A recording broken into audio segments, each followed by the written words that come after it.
Welcome back to the Deep Dive. If you're joining us, it's probably because you, like us, value getting to the heart of a complex story quickly, but also thoroughly. Especially when it comes to these patterns of behavior that can just ripple through a community. Exactly. And Uh, today, we're really undertaking um, a pretty necessary and difficult mission. We've gone through that whole stack of source material you all shared with us, court filings, investigative reports, and some really crucial survivor accounts from all across Middle Tennessee. And we are going deep. We're diving into this emerging pattern of alleged financial and really emotional exploitation. And I think it's important to say our focus today isn't just on the individual events, the he said, she said. It's on the methodology behind the allegations against a man named Daniel Martin. Right. Because when you really analyze it, the speed of the intimacy, the huge promises, the intense pressure, and then the financial devastation that's described by so many different people, a very familiar silhouette starts to appear. And that's our mission today. We're going to analyze the tactics here by comparing Daniel Martin's alleged blueprint of deception to one of the most infamous, most documented predatory narratives of the last decade, John Meehan? known to most people as Dirty John. That's the one. Okay, so let's unpack this right away. We're dealing with allegations of financial destruction that, it spans years and involves multiple civil and even criminal jurisdictions. The big question, the critical question for anyone listening has to be, why? Why draw this parallel to a huge national story like Dirty John? It's just so necessary because the comparison immediately shifts our focus. We stop looking at the small details of the scam, whether it's a property deal in Nashville or a fake hospital job out in California, and we start looking at the core psychological engineering. So it's not just about putting a label on him. Not at all. It's about providing a framework, a lens to understand the execution. Dirty John basically established the modern blueprint for this kind of high-stakes, long-con romantic predator. And when you dissect the components, that calculated charm, using romance as a tool for access, and that very specific tactic of using urgency as a psychological weapon, the methodologies, they just align so closely with what the sources allege about Daniel Martin's behavior. So the goal of this deep dive is clear. We're not just telling a story. We are dissecting the psychological blueprint of exploitation. We need to define those core common elements between the original Dirty John pattern and what the community is now, unfortunately, starting to call Dirty Daniel. And those elements are strikingly consistent. And they're consistent because, they're proven to work. First, you have the construction of a fabricated identity, one that's perfectly tailored to what the victim needs in that moment. Okay, that's number one. Second, a total reliance on confidence, not as, a personality trait, but as a weapon, a tool to demand trust without earning it. Third, using romance and the idea of partnership not for a genuine connection, but purely as a vehicle for financial access and control. And then finally, there's that urgency, that constant feeling of rush and pressure. It's a high-speed psychological trap designed to bypass all your critical thinking. And if we can understand that blueprint, maybe we can help protect the next person. Because this conversation, it begins long before the first dollar is ever lost. Or the first headline is written. It starts with recognizing that manipulative structure. Okay, so let's start there. Let's start with that first component of the blueprint. Yeah. Identity construction. Dirty John Meehan he was a master of this, building credibility out of just thin air. Oh, absolutely. He created this elaborate persona, right? An anesthesiologist complete with fake credentials, this projection of stability and high earnings. That was his foundation. That's what he used to ensnare his targets. And we see Daniel Martin, according to all these accounts and court filings, using that exact same underlying principle. But it's adapted, It's tailored specifically for the Middle Tennessee context. Well, instead of committing to one single, very specific professional identity like doctor, he seems to have adopted a more fluid, almost chameleon-like approach. He adapted his alleged persona to fit the specific dream or the vulnerability or even the immediate need of the woman he was targeting at that exact moment. That adaptation feels key. It's not just one mask he's wearing, is it? Not at all. The sources mention him presenting himself as a successful businessman, an effective contractor who can turn projects around, a sophisticated investor with guaranteed returns. A dependable partner. Right, or even a savior, Yeah. stepping in right at a moment of crisis. How does someone maintain that kind of chameleon act across multiple victims at the same time without all the stories just colliding? That ability to compartmentalize is absolutely essential for this kind of high-level long-con fraud.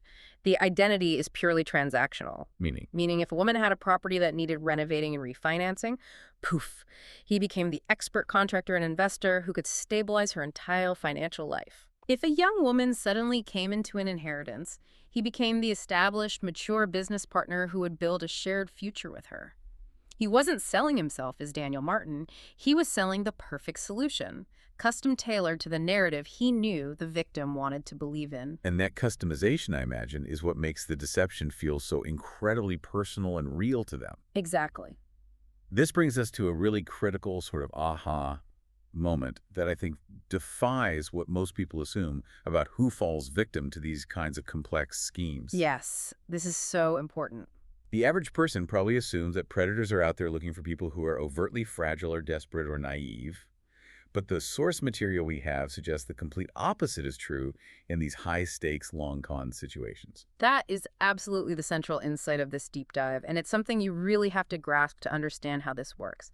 Predators like Meehan, and allegedly like Martin, they do not primarily hunt the fragile. They hunt the empathetic. Specifically, women who possess significant personal strength, professional success, and critically, assets. Why, though? Why would you target the strong and successful? It seems counterintuitive. It's for two main reasons. The first is obvious: capital. Successful women simply have more to lose, which translates into a greater financial potential for the predator. More to take. Right. But the second reason is more psychological. They have the emotional capital that's necessary for a sustained con. Strong, empathetic, successful people often believe in the potential for change in others. They're the ones who are more likely to give the predator the benefit of the doubt, or a second chance, or even a third chance when the first red flags start to pop up. They think they can fix him? Or help him overcome his flaws, or they rationalize that his bad behavior must be because of some external stress, not because of, inherent malice. So if we look closely at the specific characteristics of the targeted women, based on the survivor accounts we've reviewed, what kind of profile emerges? The consistency is just striking. We are looking at women who possess a profound, maybe even an overdeveloped capacity for trust and belief in other people. Women who have built their own careers and success through hard work, which means they have financial assets to leverage. Oh. And women who value partnership, who want to build something real, whether it's a home, a business, or a shared future. Their greatest strength, their generosity, and their capacity for commitment is systematically weaponized against them. That just makes the deception so much more insidious. It works precisely because the victims are trusting and successful. Exactly. They have the financial capital to invest, and they have the emotional capital, that willingness to give second chances, to rationalize away the predator's flaws and keep the whole operation going. Wow. It creates this state of intense cognitive dissonance. Absolutely. Yeah. The victim is a highly successful professional who suddenly finds herself rationalizing absurd financial arrangements or just blatant lies. And the predator reinforces this by suggesting that if the scheme fails, it's not because he's a fraud, it's because she didn't trust him enough. Or she didn't move fast enough. Right. This profile ensures two things: a high potential for financial gain for him, and, just as importantly, a high level of psychological self-blame for her after it all falls apart. And that's the mechanism he uses to keep the victims silent and isolated. That's the lock on the cage. Okay, let's move into the next critical phase of this blueprint then. The strategy of speed. If identity construction is the tailored key, then velocity is the lubricant that stops that key from getting stuck in the lock. That's a great way to put it. We're talking about the deliberate rushing of trust, of intimacy, and especially of financial entanglement. And that velocity is such an essential tool of disorientation.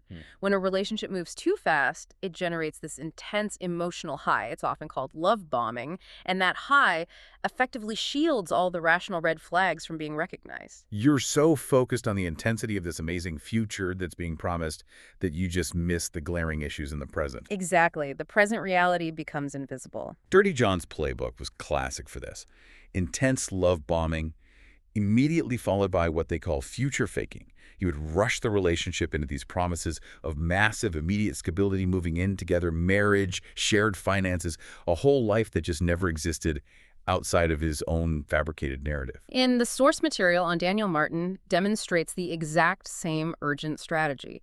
It's characterized by this intense pressure to commit financially and emotionally right now, not tomorrow, now. Mm-hmm. It is just fascinating how often this one simple, aggressive directive comes up across multiple, totally separate survivor accounts. Just trust me. Just trust me. That phrase demands an immediate, irrational leap of faith, and it usually requires a quick signature on a document or a fast transfer of funds. That phrase is a psychological lever, isn't it? Right. It completely bypasses logic and appeals directly to that deep emotional commitment that he's already established through the love bombing. Precisely. We have two really powerful case studies here that highlight the different ways this speed tactic was allegedly applied to get that financial access. Yeah, let's start with the case of Jessica. Her willingness to speak out has been just instrumental in exposing this whole pattern. Absolutely. Her situation shows this sustained yet very rapid escalation of financial leveraging over a significant 5-year period. She was allegedly persuaded, very quickly, to purchase an astounding 8 properties in her name. 8 properties. That number is just staggering. How does that even work on a balance sheet? How does a successful, intelligent woman get entangled in schemes involving 8 separate pieces of real estate, all in her name? And that's where we have to really dig into the mechanics of the alleged fraud, which relies so heavily on risk transfer. Transferring the risk to her. Completely. The source material suggests the predator convinces the victim that he is some kind of investment wizard or a contractor with these exclusive can't-miss opportunities. He needs the properties to be in her name because she has the credit score, she has the established financial history to secure the mortgages, she can get the actual tangible debt. So she holds all the debt and all the risk. While he allegedly retains operational control and access to the cash flows, or more accurately, the money that should be funding the renovations or the mortgage payments. Wow. It moves so far beyond a simple scam. It's deeply complex, entangled leveraging, and the speed wasn't just in the beginning of their relationship, but in the rapid velocity of piling commitment on top of commitment, property after property. It ensured she was completely chained to the financial outcome of his alleged schemes, while he was totally protected from the liability. And the promises of profit and repayment, the future fading part, they just never materialized. And that left her holding this massive, massive debt load. Okay, so then we pivot from that to the case of Sasha, which involves a totally different dynamic, but the same underlying strategy of urgency and access. Yeah, Sasha's account details a really deeply troubling alleged grooming tactic that began much, much earlier. She had known him since she was a child. Yeah. And that pre-existing emotional bond made her uniquely vulnerable. According to the accounts, she was specifically targeted and then financially exploited at the absolute moment her trust fund became legally accessible to her, right when she turned 18. That timing. Yeah. It suggests just incredible calculation. He wasn't just waiting for a moment of emotional connection. He was waiting for the exact moment of financial access. Absolutely. The predator invests years, maybe, in establishing that emotional trust, and then executes the financial extraction with surgical precision, waiting for the exact day the capital becomes liquid. He allegedly persuaded her to invest that entire inheritance into a business venture he claimed they would build together. So if you put these two cases side by side, Jessica, a successful woman leveraged over 5 years with 8 properties, and Sasha exploited the second she accessed her inheritance. The underlying pattern remains constant. The mechanism of the trap changes, sure, from complex mortgage fraud to investment fraud, but the goal, getting financial access through urgency and emotional pressure, that does not change one bit. This brings us right to the core data, to the financial devastation reported in these sources. Dirty John's methods are often kind of brute force, right? Draining accounts, opening credit lines, stealing valuables. All right, more direct. The sources suggest Daniel Martin's alleged methods were more focused on leveraging the victim's existing success and credit through these really high-stakes real estate-related scams. It fit his tailored persona of the contractor and investor. And we need to detail the sheer breadth of these alleged financial exploitation methods because according to the public records and the survivor accounts, it really shows the scope of the operation. Okay, let's try and break down the reported methodology. I see kind of 5 common avenues of harm here. First, persuading women to purchase properties using their names and their credit. That's the big one. Second, convincing them to invest in non-existent businesses or these phantom investment opportunities. Third, soliciting funds to cover construction projects that were either grossly mismanaged or, in some cases, never even started. Fourth, just convincing them to hand over inheritances or life savings in big lump sums. And fifth, just trusting him implicitly with direct access to their credit, their cash, and their collateral. And the sources confirm that this pattern of massive loss is supported by legal documentation. This is crucial. We aren't just relying on emotional accounts here. The legal system has already found evidence of significant financial deception. Let's look at the civil judgment details, because that's a concrete fact that just speaks volumes. It really does. The sources detail a specific Nashville civil case where a judge ruled that Daniel Martin must pay the plaintiff more than $1 million. This was after she invested over $300,000 based on what the court found were false representations about property renovation and investment returns. And it's important for people listening to understand what a civil judgment means. Right. It's about establishing financial liability. The judge in that case found there was enough evidence of false representation and financial loss to mandate a payment of over $1 million, and that includes penalties and interest. That massive dollar figure is critical evidence of the severity and the scale of the financial deception that was proven in just that one single relationship. And now the consequences are moving from the civil sphere into the criminal sphere, which is a huge legal escalation. A very significant one, yes. The complexity deepens with the Franklin County grand jury indictment. A grand jury indictment means that a body of citizens has reviewed the evidence presented by the prosecution and decided that there is enough probable cause to believe a felony crime was committed. It allows the case to move to a criminal trial. Correct. And in this indictment, Daniel Martin is alleged to have unlawfully obtained tens of thousands of dollars from a woman in that county after promising to rebuild her home, a project that, according to sources, never materialized. And it's crucial to emphasize this is just one victim, and that amount, tens of thousands, crosses the threshold for a very serious felony prosecution. Absolutely. So the legal documents support this profound, widespread pattern of financial harm. But we have to introduce what the sources suggest is the most devastating, the most chilling part of this entire blueprint analysis. The tragedy of the double exploitation. Involving an elderly woman. This specific incident is what moves the alleged pattern from just opportunistic fraud to something that feels like deliberate, refined malice. This is the moment where that comparison to Dirty John's most calculated cruelty becomes just unavoidable. So let's detail the initial harm, based on the public account she shared. This elderly woman said she was left unable to work, totally reliant on Social Security after he sold her life savings. Her entire life savings. Which she had entrusted to him under the promise that he would build her a small, permanent home. She concluded that she would never have the security of owning her own home again. I mean, that is financial devastation combined with just total emotional destruction.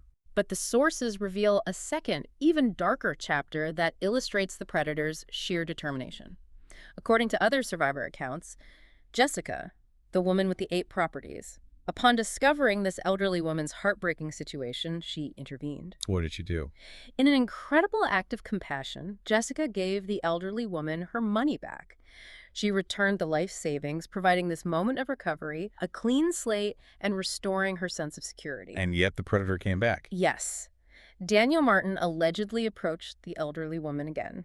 After she had been made whole, he convinced her for a second time to trust him. I just can't even imagine. He allegedly persuaded her to hand over her life savings a second time, relying on that original deep desire for a home and maybe that residual trust or the desperation that was established in the first encounter. And then he allegedly ghosted her again, compounding the initial trauma. The malice that is inherent in that action. To return to a victim after she's been rescued and exploit her again, that is what separates a common con artist from a systematic predator. It confirms the pattern is deliberate. It's not just opportunistic. It demonstrates method. It demonstrates method, not coincidence. He went back to the same person, he exploited the exact same wound, and he relied on the victim's inherent good nature to trust his facade one more time. And the sources confirm that the second tragedy is distinct from the bigger civil and criminal cases. It's its own horrifying case study in cyclical, calculated harm, and it shows a profound psychological awareness of how to target and retarget a person who's been proven vulnerable to his specific charm and his promises. To successfully execute the level of deception that we've just detailed, I mean, managing 8 properties in one woman's name, promising massive investments, running simultaneous romantic relationships, and then having the audacity to re-exploit an elderly victim, that requires an intense commitment to operating a multi-layered double life. Compartmentalization. It's the operational necessity for this blueprint. Dirty John's entire success was dependent on him maintaining multiple parallel lives, constantly shifting stories, time commitments, and identities just to keep the deceptions isolated from each other. Because the moment those narratives bleed together, The whole structure just collapses. and the source material on Daniel Martin demonstrates that operational necessity perfectly. Jessica's experience at that moment of realization, it sounds catastrophic. She described discovering other women only after the financial and emotional damage to her was already done. I can't imagine. That realization that her committed partnership was just one of several concurrent, entirely separate narratives, it must have been shattering. It creates a reality break. Everything she believed about her relationship was a lie that was being used to mask a much larger, far more complicated set of parallel operations. And Sasha's experience further confirms this. She learned he had an entirely separate romantic relationship running concurrently during the exact same period he was persuading her to invest her inheritance in a business they were supposedly building together. So just to be clear, the business partnership with Sasha, which was designed to extract her capital, was running parallel to a fully separate relationship designed for who knows what, time, emotion, all while he's managing this massive property scheme with Jessica. It's an exhausting, complex managerial task that's driven purely by deception. And this is where the wider community becomes absolutely essential. They're the ones holding the scattered puzzle pieces that reveal the true scope of these operations. The pattern is revealed to be so much larger than just these high-profile, long-term romantic relationships. We see this clearly through the community feedback that was shared in some of the investigative reports. One account details how he got close to a friend of a victim who was going through a divorce. Again, a moment of profound emotional vulnerability. Exactly. He convinced her to give him her personal information, which he then allegedly used in an attempt to open credit cards in her name. That account is just fascinating because it shows the opportunistic breadth of his alleged schemes. He's not just focused on these multi-year, multi-property cons. He's also looking for quick financial strikes, preying on transient emotional instability, a friend going through a divorce, and leveraging it for quick credit access. A principle is the same. It's always the same. Identify vulnerability, gain trust through charm, then attempt financial extraction. And then another community comment gives context for the longevity of this alleged behavior. It just states bluntly that he has scammed a lot of people since his teenage years. And that perspective is so vital because it totally reframes the current allegations. We are not analyzing a man who recently made a few bad financial decisions. We are analyzing a systematic, career-long methodology of deception that has now just escalated in complexity and financial stakes as he targets more established, successful victims. And again, we have to come back to the elderly woman's story, because it's the most vivid, the most disturbing proof of method. That story shows not just a double life, but a dedication to double exploitation. Returning to the same victim after she was briefly rescued by the kindness of another person, convincing her to hand over the money a second time, and then just disappearing. That's not the act of a disorganized opportunist. No. That is a demonstration of a calculated, refined, and entirely remorseless method designed to maximize financial gain, regardless of the profound human cost. It confirms his operational focus and the depth of his alleged manipulative capacity. And as this truth starts to emerge, the physical and financial losses are documented. But now we have to address the invisible injury. Every single survivor we've seen come forward describes the same universal emotional aftermath, overwhelming shame, profound embarrassment, and just devastating self-blame. And this shame, this is the greatest weapon the predator has. Because it enforces silence. It's the protective cocoon that's built around the entire operation. Dirty John cultivated it brilliantly, making his victims doubt their own judgment, and Daniel Martin, according to the sources, leveraged it just as effectively. Because the predator knows that if the victim is ashamed, they won't speak out. And if they don't speak out, the cycle continues with the next person. We have some specific survivor reflections that really illustrate this pain and self-questioning. Jessica admitted, "You question how this happens to you. It's embarrassing." That sense of personal failing is so immediate and profound, especially for successful people. They just internalize the failure. They ask, how could I, the smart, successful one, fall for something so obvious? And that internal dialogue is exactly what the predator is relying on. He knows the victim will spend more time judging their own choices than they will seeking justice against him.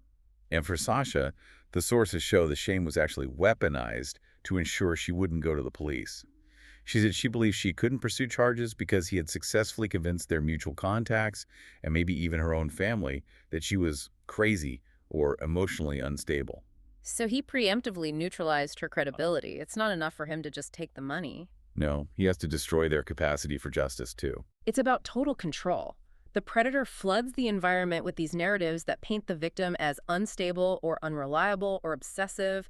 It makes the victim terrified that if they do speak out, no one will believe them. The elderly woman, in her prayer that no one else falls for it, she recognizes how easily shame silences people. Yeah. It stops them from speaking out and warning others. She sees the inherent vulnerability of trust itself. This silence, then, that's the psychological chokehold. This deliberate pattern of isolating the victim and inducing this deep self-blame is what keeps these victims quiet for months, sometimes for years. The power imbalance is maintained by convincing the victim that the flaw is within them, that they were uniquely stupid or naive. Right, rather than acknowledging the reality that they were the target of a systematic, high-level psychological attack. But, and this is the crucial pivot point here, it's the good news buried in this whole story. Shame loses all of its power the moment survivors realize they are not alone, the moment they start to speak to each other. When they connect and they start comparing notes, that sense of personal failing dissolves, and the systematic pattern of the predator finally emerges. And that comparison replaces "I was stupid" with "I was targeted by a defined methodology." And that collective realization, it removes the individual blame and focuses it squarely where it belongs, on the systemic deception. And the shame transforms into anger. And that anger is what fuels the drive for accountability. That recognition brings us right to the present moment, the turning point where that systemic silence begins to fracture and public scrutiny finally begins.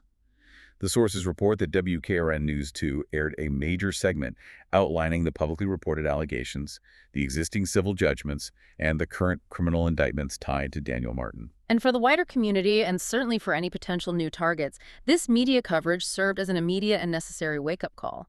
But for that core group of survivors who have been carrying this emotional and financial burden alone for years, that public segment provided just crucial validation. Their individual pain was finally contextualized as part of an undeniable systemic pattern. Exactly. And this is exactly where the trajectory connects right back to the original Dirty John story.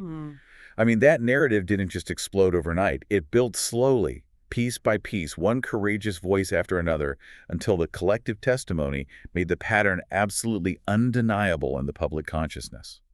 Daniel Martin's story, as it's moving through the media and the courts, it's following that exact, slow, but incredibly powerful trajectory toward public scrutiny and ultimately toward accountability. And that external scrutiny is so critical because it forces disruption. It stops the cycle. It forces him out of the shadows and it interrupts the operational rhythm of the predator. It makes it exponentially harder for him to find and manipulate new, isolated targets. Yeah, so based on the records we have, what is the current factual tally Of the on damage and the legal standing? As of the time of the sources we reviewed, the tally is just staggering. We're looking at multiple indictments in the criminal sphere, which means felony charges are pending.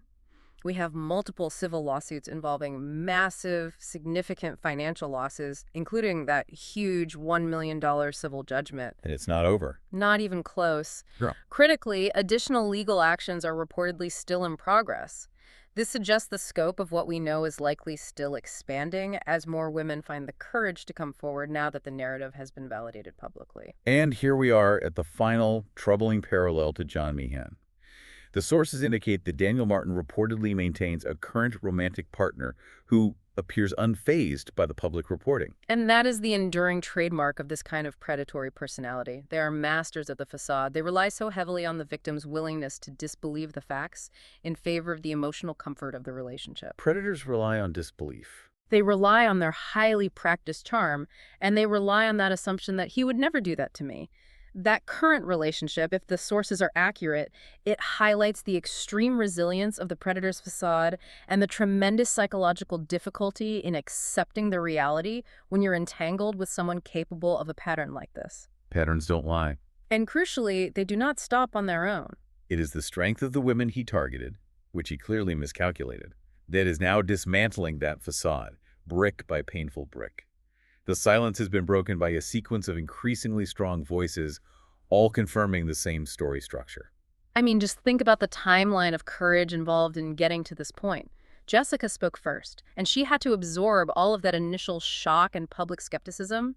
Sasha followed, and she added a different dimension of financial exploitation and that painful layer of alleged grooming. And then the elderly woman. She stepped forward, providing the most chilling evidence of calculated re-exploitation. The Franklin County woman's case is now moving through the criminal courts, based on that grand jury indictment. And now, you have community members adding their small, essential pieces to the puzzle. The attempted credit card scams, the long history of manipulation. And the power of victims communicating directly with each other. Yeah. That is the final reclamation of reality.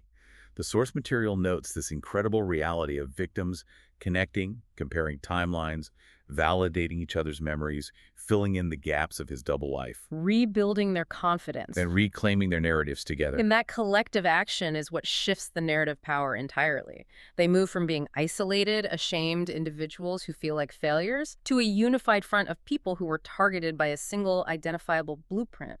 That connection is the antidote to the shame. Daniel Martin is becoming Nashville's tragic case study, Yeah. not because of the specific crimes alone, but because survivors refuse to let this pattern of financial devastation and psychological warfare just die in the dark. Our purpose in diving deep into this knowledge is about clarity, it's about connection, it's about protecting the next person and helping those who are affected reclaim the truth of their own experience. And we have to be clear. Understanding this predatory blueprint is one of the most powerful forms of psychological and financial self-defense that's available today. And so we want to speak directly to you, the listener, for a moment. If you believe you were harmed or deceived, manipulated, or financially exploited by Daniel Martin, if you recognize these calculated patterns in your own experience across real estate or construction or personal finance, please know this. You are not alone. You are not imagining it. And your voice absolutely matters to the integrity of this emerging story. The strength and the resilience demonstrated by these women is just a powerful testament to the fact that coming forward is not about revenge. It's about accountability. It's about healing. And most importantly, it's about ending the cycle of exploitation for the next person. We encourage anyone who needs to speak out to please reach out, whether that's to law enforcement or a trusted friend, a support group, or to the growing community of women who are already connecting and speaking out about this pattern. Your single voice could be the missing piece that validates and frees someone else from the burden of shame and silence. And we expect more developments to emerge as these legal and public narratives gain momentum. More filings, more court dates, more women finding their voices and adding their pieces to this puzzle. The events we have detailed today are ongoing, but the cycle of deception has finally met the pattern of public exposure. So what does this all mean for us? The final takeaway here, I think, is this. Silence is where predators thrive, but community is where they fall. The real deep dive isn't just into the pattern of deception itself, but into the incredible resilience of the human connection that is required to confront and dismantle systemic deceit. That has been the deep dive. Stay aware, stay informed, and stay connected. We'll be back soon with more insights from the deep.